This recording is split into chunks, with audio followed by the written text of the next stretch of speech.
जय Hind dear students. कैसे हैं आप सब? आई होप आप सब बढ़िया से होंगे, स्वस्थ होंगे, मस्त होंगे और आप सबकी पढ़ाई भी बढ़िया से चल रही होगी।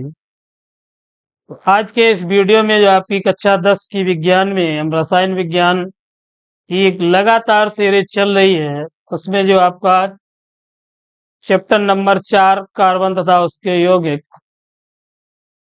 तो पिछले वीडियो में हमने आपको जो नामनक्लेचर आईयूपीएसी नामकरण के बारे में कुछ बताया था।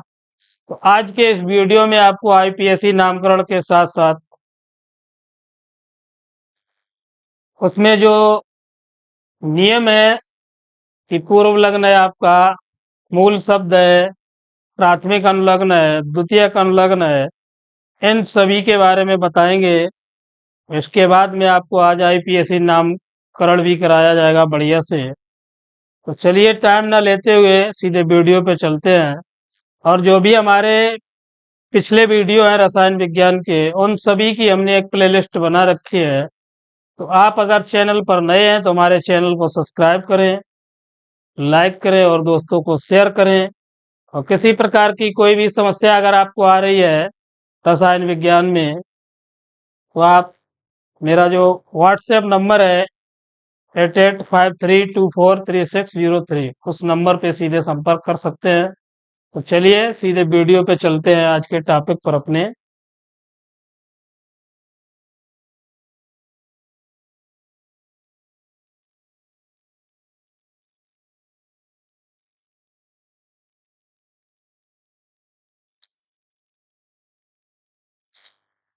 देखिए जो वर्तमान पद्धति है आपकी आईयूपीएसी,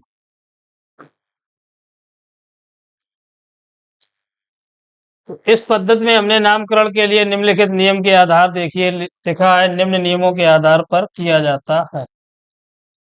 तो हाइड्रोकार्बन के अतिरिक्त एलिफैटिक यौगिक हाइड्रोकार्बन के व्युत्पन्न होते हैं, अतः इनका नामकरण करने के लिए हाइड्रोकार्बन के नाम के साथ क्रियात्मक समूह को जोड़कर लिखते हैं। तो जो आपकी आईयूपीएसी पद्धति के अनुसार किसी भी कार्बनिक यौगिकों के नामकरण में 3 भाग हो सकते हैं, जिसमें आपका फर्स्ट है पूर्व लग्न, सेकंड है शब्द मूल और थर्ड में आपका अनुलग्न और द्वितीयक अनुलग्न। तो हमने कल आपको सूत्र बताया था कि यौगिक का जब नाम लिखेंगे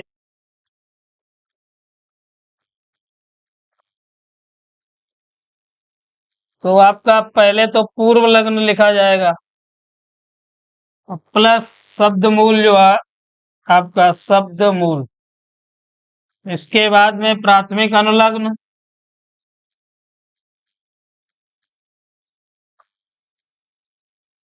प्लस द्वितीयक अनुलग्न।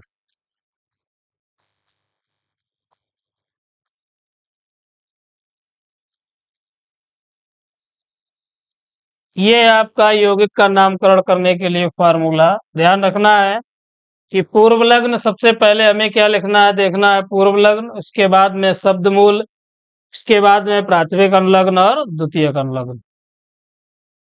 अब पूर्व लग्न है क्या, शब्द मूल क्या है, प्राथमिक अनुलग्न और द्वितीयक अनुलग्न है क्या? तो पहले पूर्व लग्न को आपको हम समझाएंगे, इसके बाद शब्द मूल, फिर प्राथमिक और द्वितीयक अनुलग्न। तो चलिए देखते हैं कि पूर्व लग्न है क्या।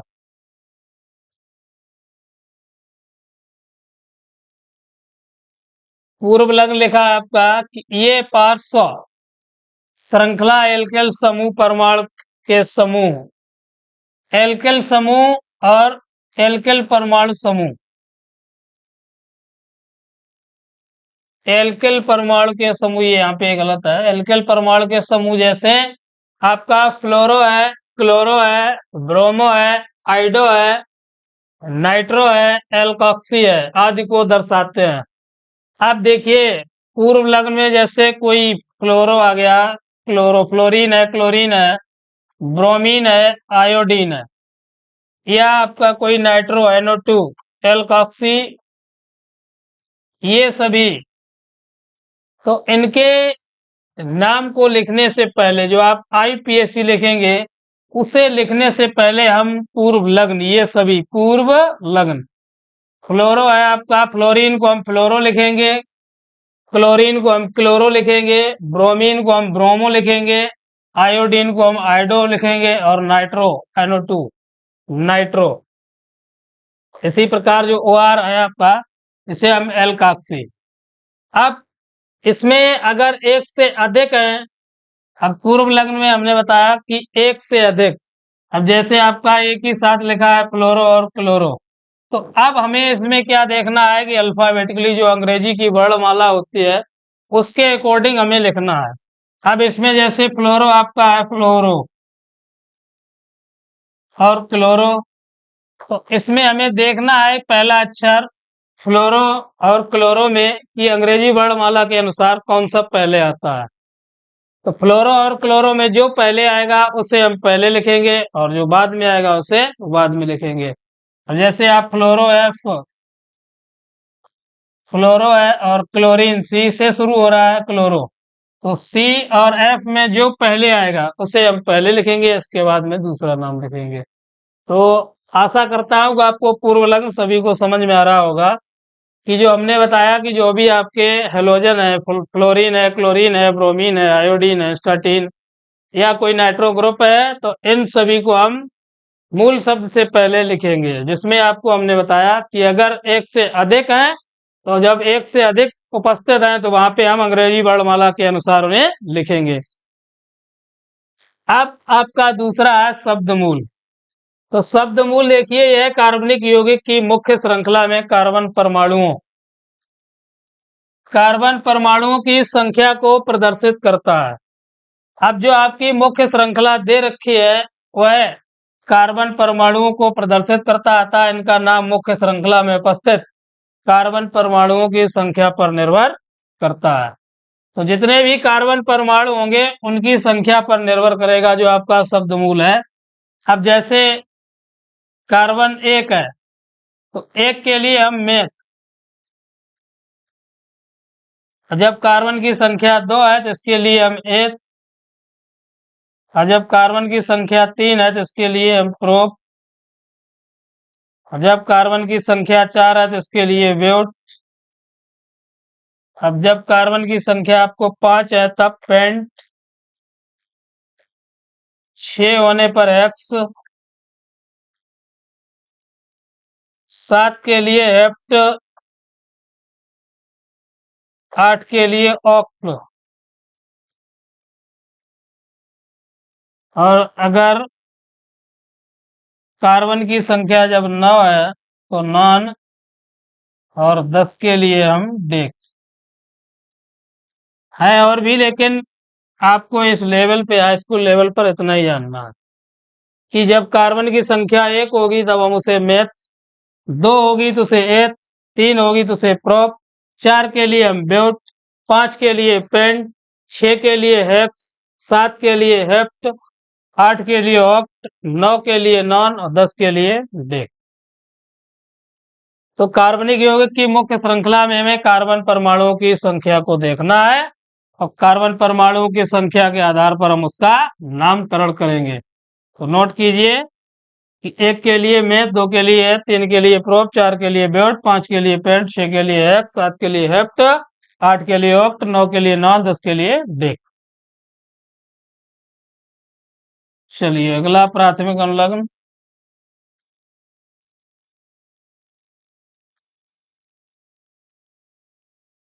अब प्राथमिक अनुलग्न में देख रहे हैं आप कि यह कार्बनिक यौगिक की प्रकृति को प्रदर्शित करता है, अर्थात यह दर्शाता है कि यौगिक आपका कैसा है, संतृप्त है अथवा असंतृप्त। यदि यौगिक असंतृप्त है तो इसमें कार्बन परमाणु द्वि या त्रिबंध से जुड़ा होगा। तो जो हमने हाइड्रोकार्बन आपको बताया है पिछले वीडियो में, तो बताया था कि वे हाइड्रोकार्बन जिनमें कार्बन कार्बन परमाणुओं के मध्य एकल बंध उपस्थित होता है संतृप्त हाइड्रोकार्बन कहलाते हैं। इसी प्रकार वे हाइड्रोकार्बन जिनमें कार्बन कार्बन परमाणुओं के मध्य द्विबंध या त्रिआबंध उपस्थित होता है उसे हम बोलते हैं संतृप्त हाइड्रोकार्बन। तो संतृप्त और असंतृप्त हाइड्रोकार्बन, तो इसमें जो देखिए कि प्रकृति को प्रदर्शित करता है। अब द्विबंध है तो वहां पे हमें क्या यूज करना है, द्विबंध के लिए इन, और त्रिबंध के लिए हमें यूज करना है आयन, और एकल बंध के लिए एन। तो एन, इन और आयन। सिंगल बॉन्ड के लिए एन, डबल बॉन्ड के लिए इन, और ट्रिपल बॉन्ड के लिए आयन। अब देखिए कोई एग्जांपल देते हैं कि यहाँ पे जैसे लिखा है आपका CH4। अब यौगिक की प्रकृति देखते हैं तो 4 कार्ब हाइड्रोजन लगे हैं इस पे, 1 2 3 और 1 4। तो देख रहे हैं इसमें आपकी प्रत्येक में क्या है, सिंगल बॉन्ड है। अब सिंगल बॉन्ड है तो पहले कार्बन की संख्या 1 है हमारे पास, तो एक कार्बन के लिए अभी आपको बताया हमने मैथ। अब प्लस आपका सभी में सिंगल बॉन्ड है तो इसके लिए जोड़ेंगे एन, अभी बताया एन जोड़ेंगे सिंगल बॉन्ड के लिए, तो मेथ और प्लस एन मिलके बन जाएगा आपका मेथेन।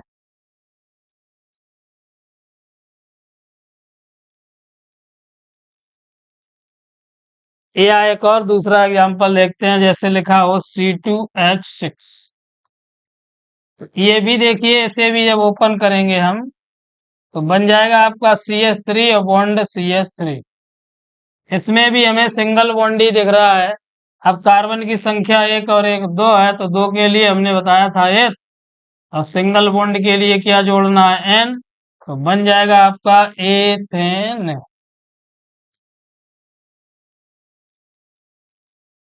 इसी प्रकार द्विबंध और त्रिबंध के लिए, द्विबंध के लिए आपको क्या बताया है, इन। तो द्विबंध का एक एग्जांपल जैसे लिखा है आपका CH2 और double bond CH2। CH2 double bond CH2 में देखिए कार्बन की संख्या 1 और 1 2 है, तो 2 कार्बन है, 2 के लिए क्या बताया था अभी आपको, एक।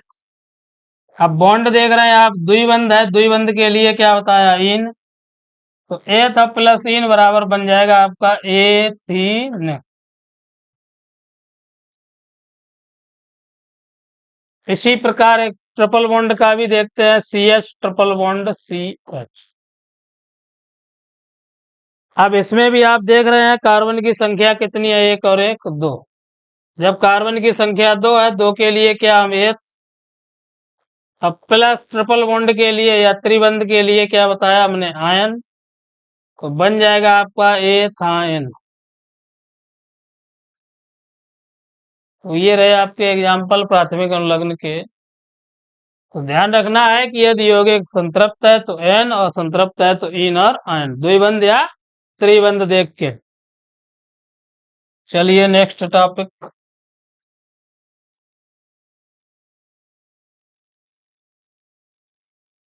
देख रहे हैं आप स्क्रीन पर, द्वितीयक अनुलग्न।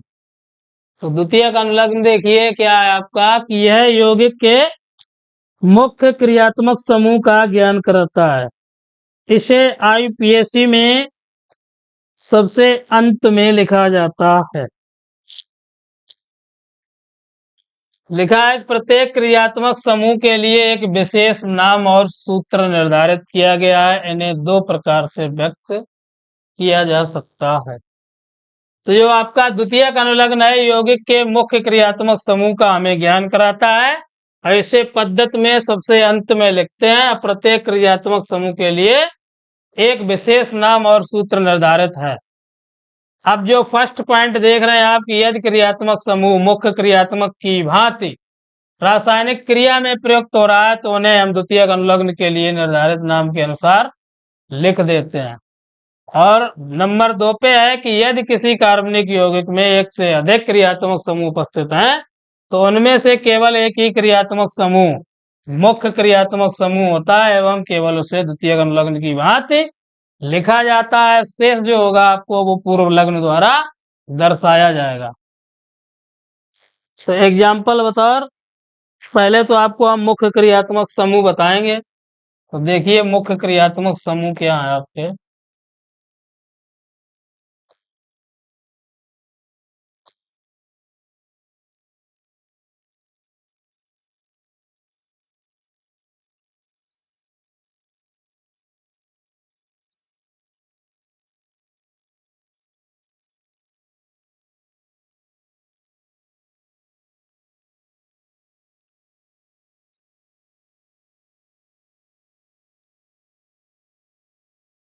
देख रहे हैं स्क्रीन पे आप टेबल जो नजर आ रही है, श्रेणी का नाम लिखा है, क्रियात्मक समूह लिखा है, पूर्व लग्न और आपका अनुलग्न। पूर्व लग्न है, अनुलग्न है, क्रियात्मक समूह और श्रेणी का नाम। तो नंबर 1 पे लिखा है कार्बोक्सिलिक अम्ल। अब कार्बोक्सिलिक अम्ल का क्रियात्मक समूह COOH। कार्बोक्सिलिक अम्ल का क्रियात्मक समूह क्या है आपका? COOH। अब इसका पूर्व लग्न है आपका कार्बोक्सी और जो अनुलग्न है वो ओइक अम्ल।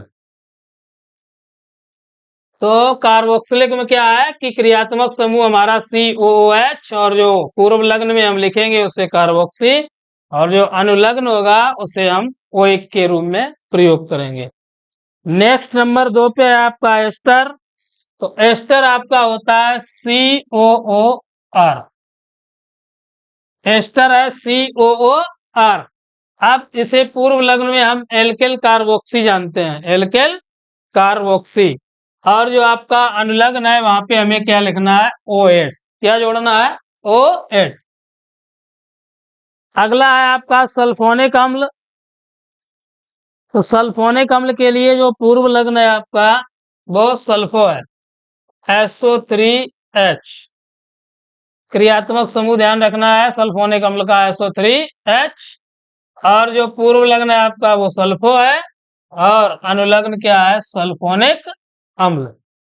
इसी प्रकार आपका नंबर 4 पे 5 पे है एसिल हैलाइड। तो एसिल हैलाइड का जो क्रियात्मक समूह होता है वो COX। और X क्या है आपका? यहाँ पे X जितने भी हैलोजन है, फ्लोरीन है, क्लोरीन है, ब्रोमीन है, आयोडीन, ये सभी। तो इसका हम पूर्व लग्न में हेलोफार्माइल और जो अनुलग्न है आपका ऑयल हैलाइड के नाम से, अनुलग्न में ऑयल हैलाइड के नाम से जानते हैं। अगला आपका एमाइड, एमाइड CONH2।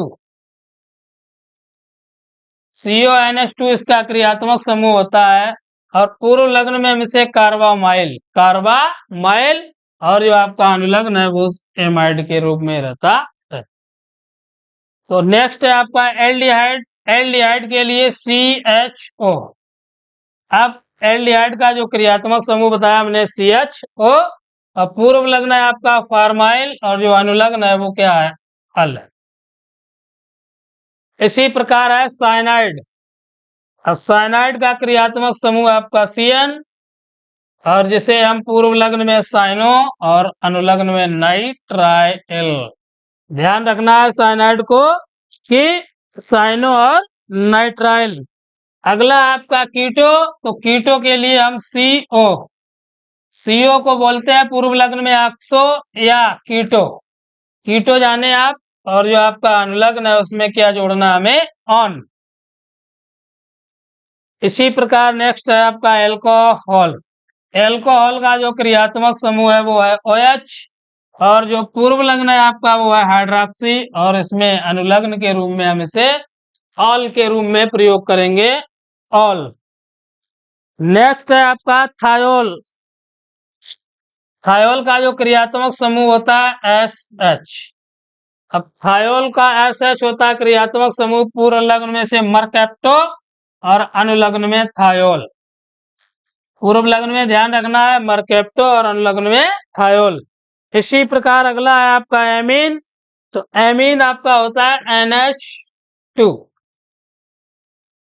NH2। अब इसे हम पूर्व लग्न में हम एमीनो और जो आपका अनुलग्न है इसे एमीन के रूप में प्रयोग करेंगे। नेक्स्ट है आपका एल्कीन। तो एल्कीन अभी आपको बताया था हमने। तो कार्बन कार्बन के मध्य क्या है? द्विबंध। तो एल्कीन के लिए क्या यूज किया जाएगा? इसका सीधा ही सीधा अनुलग्न यूज किया जाएगा, इन, पूर्व लग्न नहीं। अगला एल्काइन। तो एल्काइन के लिए C ट्रिपल बॉन्ड C। इसके लिए हम जो आपका अनुलग्न है उसमें आयन यूज करेंगे। तो ये आपके रहे क्रियात्मक समूह, पूर्व लग्न में क्या यूज किया जाएगा और अनुलग्न में क्या प्रयोग करेंगे। तो इन्हें बढ़िया से आप तैयार करें, इसके बाद में आपकी IPSC बहुत ही आसान हो जाएगी। सबसे सरल रहेगा आपका टॉपिक IUPAC अगर आपने क्रियात्मक समूह बढ़िया से तैयार किए हैं तो बहुत ही अच्छा रहेगा, तो नोट कीजिए, जल्दी से चलते हैं आगे।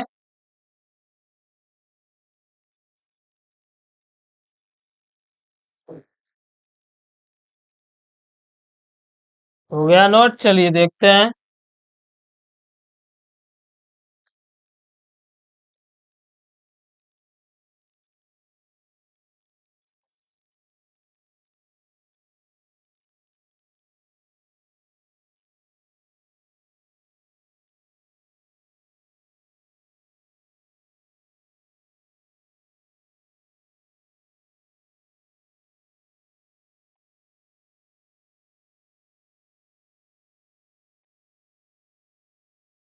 हम्म, हम्म,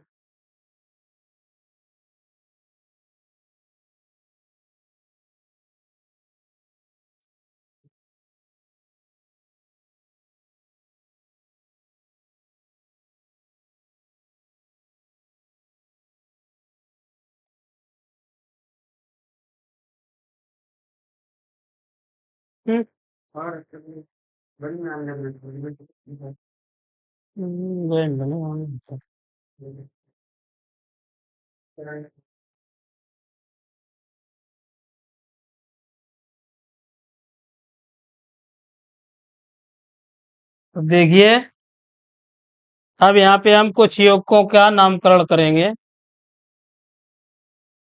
पहले तो हम संतृप्त,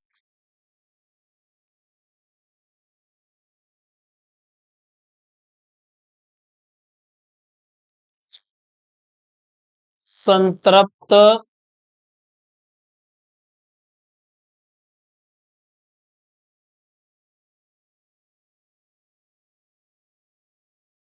हाइड्रोकार्बन,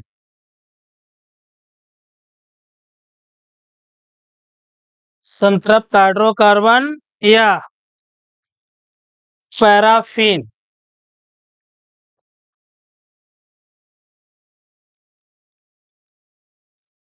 या इसे बोलते हैं एल्केन। संतृप्त हाइड्रोकार्बन या पैराफिन या एल्केन। अब संतृप्त हाइड्रोकार्बन का हमने जो आपको सामान्य सूत्र बताया था, CnH2n+ का 2। तो इस श्रेणी का जो आपका पहला n बराबर जब यहाँ पे 1 लेते हैं तो बन जाता है C1H2 × 1 + का 2 CH4। अब CH4 का नामकरण करेंगे तो हमने बताया कि सबसे पहले हमें क्या ज्ञात करना है, कार्बन की संख्या। पूर्व लग्न है नहीं इसमें, तो कार्बन की संख्या हमारे पास कितनी है, एक। एक के लिए अभी आपको क्या बताया था, meth, plus single bond alkane में तो N जोड़ देंगे, बन जाएगा आपका मेथेन।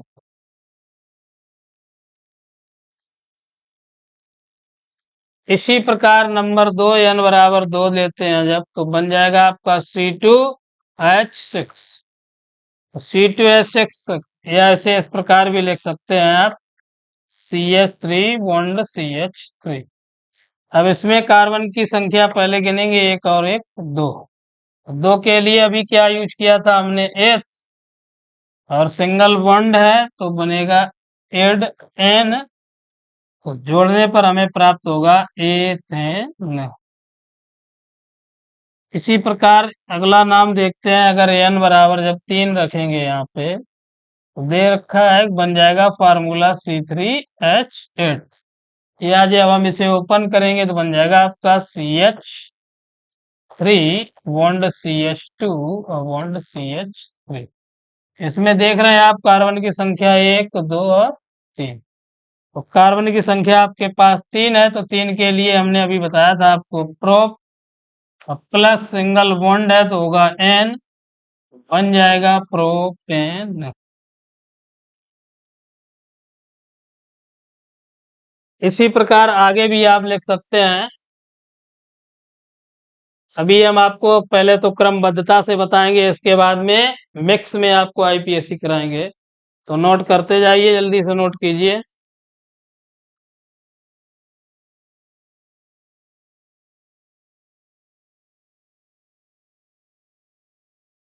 चलिए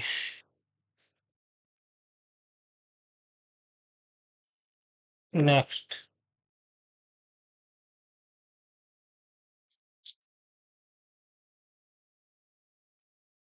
अगला है आपका ओल्फिन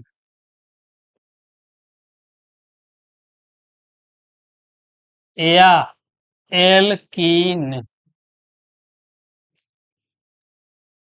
असंतृप्त हाइड्रोकार्बन है आपका, तो ओल्फिन या एल्कीन।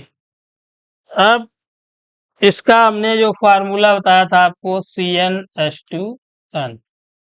CnH2n। अब इसमें जो हम प्रथम एग्जांपल ले रहे हैं आपका CH2 double bond CH2। Ethylene है ये आपका।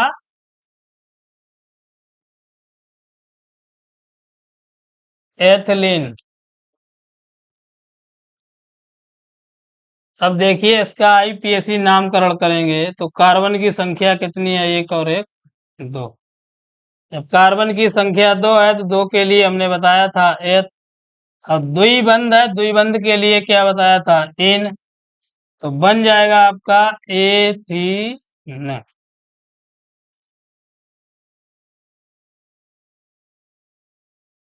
इसी प्रकार देखिए अगला।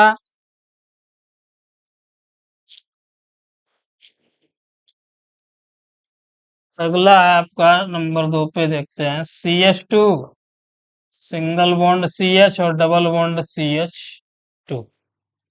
तो इसमें देखिए अब आप देख रहे हैं कार्बन की संख्या सर्वप्रथम। तो कार्बन की संख्या एक और दो और तीन। कार्बन की संख्या कितनी है आपकी, तीन। अब जो हमने नंबरिंग की है वो ठीक नहीं है।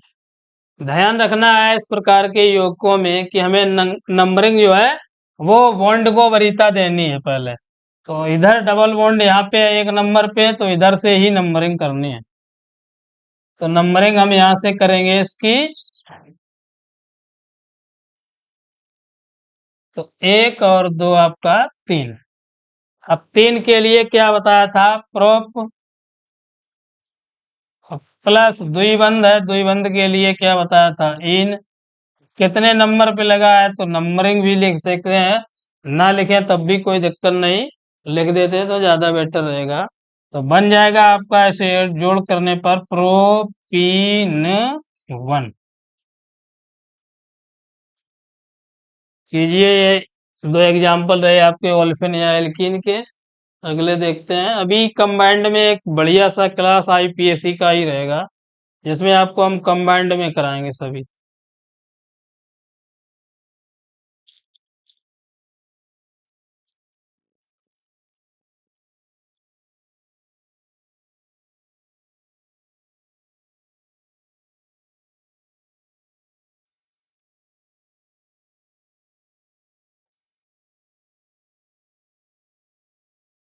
अगला है आपका एसिटिलीन या एल्काइन।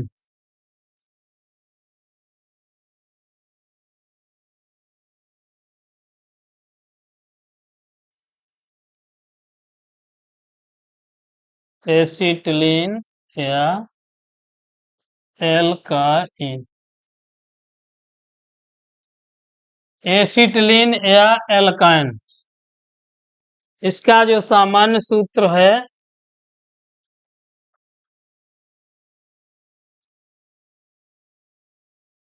CnH2n माइनस का 2। तो जो आपका एसिटिलीन या एल्काइन है इसका सामान्य सूत्र CnH2n माइनस 2। अब इसका जो फर्स्ट एग्जांपल देखते हैं हम, CH triple bond CH। CH triple bond CH। अब यहाँ पे कार्बन की संख्या, वही काम मुख्य काम है कि कार्बन की संख्या। तो कार्बन की संख्या देख रहे हैं आप कितनी है, दो। तो दो के लिए हमें क्या ऐड करना है, लिखना है एथ। अब प्लस आपका त्रिबंध है, तो त्रिबंध के लिए बताया था आपको क्या जोड़ना है, आयन। एथ प्लस आयन बराबर बन जाएगा आपका एथायन। एथायन IPAC नाम जो बना है आपका एथायन। और सामान्य नाम इसे हम एसिटिलीन के नाम से जानते हैं, एसिटिलीन। जो सामान्य नाम है आपका एसिटिलीन, और जो आईयूपीएसी नाम है, आईयूपीएसी नाम क्या है आपका है अपने एथाइन। इसी प्रकार एक अगला एग्जांपल लेते हैं।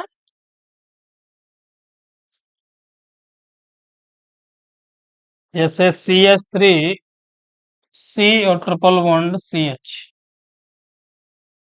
तो इसमें देखिए कार्बन की संख्या 3 और नंबरिंग हमने बताया कि बॉन्ड को वरीयता देनी है, तो 1 और 2 और 3। तो 3 कार्बन के लिए क्या लिखा जाता है प्रोप, +3 आबंध के लिए आयन, है कितने नंबर पे, 1 नंबर पे। तो जब इसे हम कंबाइंड में लिखेंगे तो बन जाएगा आपका प्रोपाएन 1। कीजिए नोट।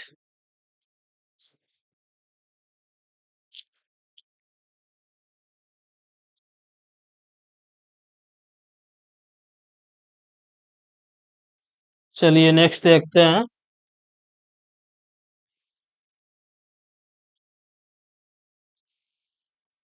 एल्कोहल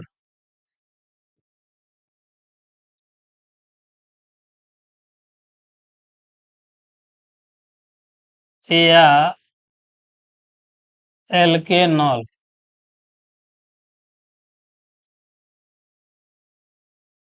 एल्कोहल या एल्केनॉल। अब इसका सामान्य सूत्र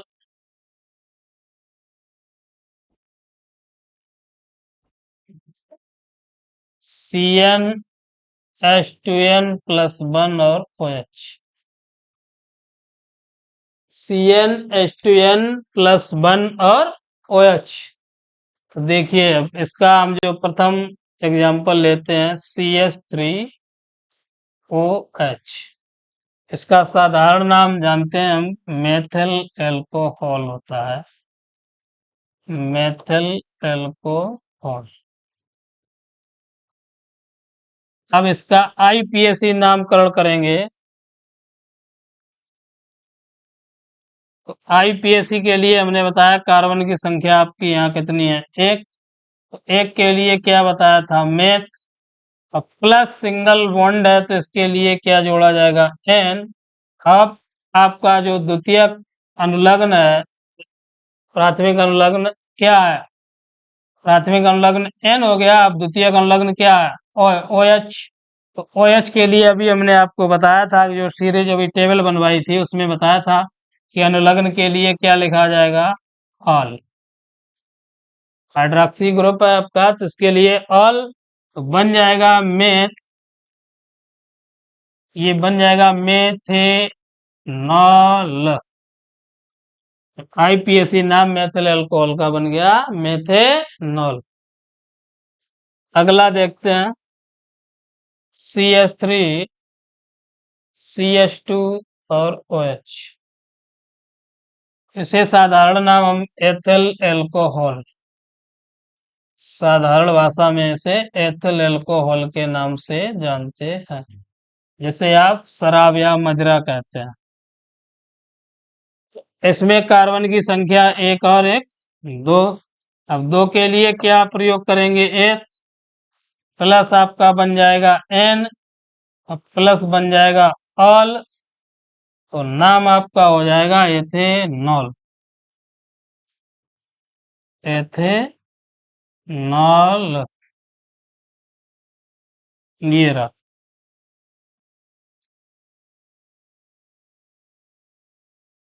अगला एक और देखते हैं एग्जांपल, देखिए C3H7 और OH, या इसे इस प्रकार लिख सकते हैं CH3CH2 और OH। अब इसमें देखिए कार्बन की संख्या कितनी देख रहे हैं आप, 1 2 और 3। अब 3 के लिए बताया था prop plus L N, plus OH के लिए ऑल। तो बन जाएगा आपका प्रोपेनॉल। ये रहा। साधारण नाम भी जानना चाहते हैं तो इसका साधारण नाम प्रोपिल एल्कोहल।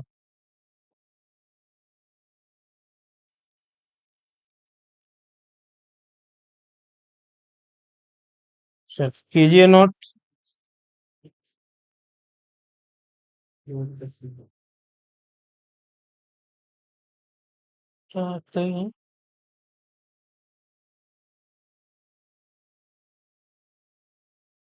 चलिए हो गए नोट। तो आज के वीडियो में बस इतना ही। मिलते हैं अगले वीडियो में। अब उसमें आपको मिश्रित हम कराएंगे, सभी IUPAC मिश्रित रहेंगे कि अभी आपको हम क्रमबद्धता से करा रहे थे। अब जो अगले वीडियो में आपको वो मिश्रित और बहुत ही इम्पोर्टेंट रहने वाले हैं परीक्षा की दृष्टि से। तो आज का वीडियो में इतना ही रखें। अगले वीडियो में मिलेंगे। तब तक के लिए धन्यवाद। जय हिंद।